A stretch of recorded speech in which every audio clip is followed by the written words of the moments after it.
Assalamualaikum, bersama saya Novena Isantika, dan dalam video kali ini saya akan membahas tentang teks prosedur. Setiap hari kita selalu melakukan suatu kegiatan, misalnya membaca buku, naik kendaraan, menggunakan alat elektronik, dan melayani tamu. Agar dapat melakukannya dengan benar, kita memerlukan serangkaian petunjuk melakukan kegiatan tersebut. Banyak sekali istilah yang digunakan untuk menyebut petunjuk-petunjuk itu. Misalnya, kiat, tips, resep, cara jitu, dan sebutan lainnya. Mari kita sebut semua itu dengan istilah prosedur.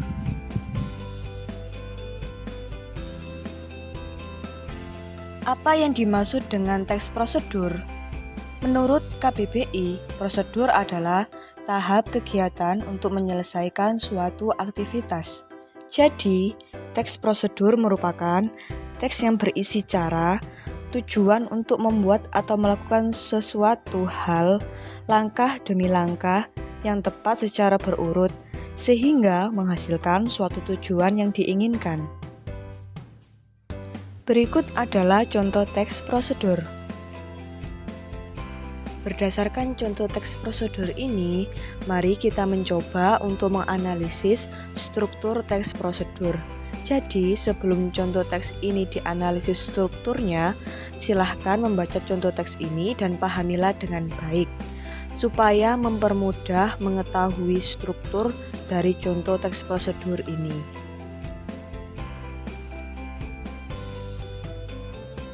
Teks prosedur memiliki 3 struktur. Yang pertama, tujuan. Tujuan adalah pengantar tentang topik yang akan dijelaskan dalam teks. Misalnya pada contoh teks yang berjudul Kiat Berwawancara Kerja. Pendahuluan yang dimaksud berupa pengertian wawancara dan manfaat bagi satu perusahaan. Dan hal tersebut ada pada paragraf pertama. Yang kedua adalah langkah-langkah atau petunjuk. Langkah-langkah berupa perincian petunjuk yang disarankan kepada pembaca terkait dengan topik yang ditentukan. Dan hal tersebut terdapat pada paragraf 2 sampai dengan 9. Yang ketiga adalah penegasan ulang atau penutup. Penegasan ulang berupa harapan ataupun manfaat apabila petunjuk itu dijalankan dengan baik. Dan hal ini terdapat pada paragraf 10 dalam teks Kiat Berwawancara Kerja. Pada umumnya, teks prosedur memiliki ciri-ciri kebahasaan sebagai berikut. Yang pertama, kata kerja imperatif. Kata kerja imperatif dibentuk oleh akhiran kan, i, dan juga partikel la. Yang kedua adalah pernyataan persuasif. Banyak dari teks prosedur yang menggunakan kata-kata persuasif atau yang bersifat membujuk. Contohnya adalah sebaiknya dan lebih baik. Yang ketiga adalah kata teknis. Dalam kata teknis, biasanya contohnya adalah mengedit, menyuntik, dan lain-lain. Keempat adalah konjungsi penjumlahan. Dalam teks prosedur banyak menggunakan konjungsi dan partikel yang bermakna penjumlahan. Contohnya adalah pertama, kedua, ketiga, dan seterusnya. Dan yang terakhir adalah deskripsi alat. Apabila prosedur itu berupa resep dan petunjuk penggunaan alat, akan digunakan gambaran terperinci tentang benda dan alat yang dipakai, termasuk ukuran, jumlah, dan juga warna. Pembahasan selanjutnya adalah tentang menyusun rancangan garis besar suatu prosedur. Dengan mengetahui struktur dan aspek kebahasaan teks prosedur, mudah bagi kita untuk memahami maksud teks tersebut. Sebuah teks prosedur haruslah jelas. Untuk memperoleh kejelasan itu, kita dapat melakukannya sebagai berikut. A. Mengartikan kata-kata sulit. Jadi, kata-kata yang dianggap sulit dapat kamu temukan maknanya melalui kamus. B. Memaknai maksud teks secara keseluruhan. Hal ini dilakukan untuk mengetahui topik umum beserta langkah-langkah yang ada di dalam suatu teks prosedur.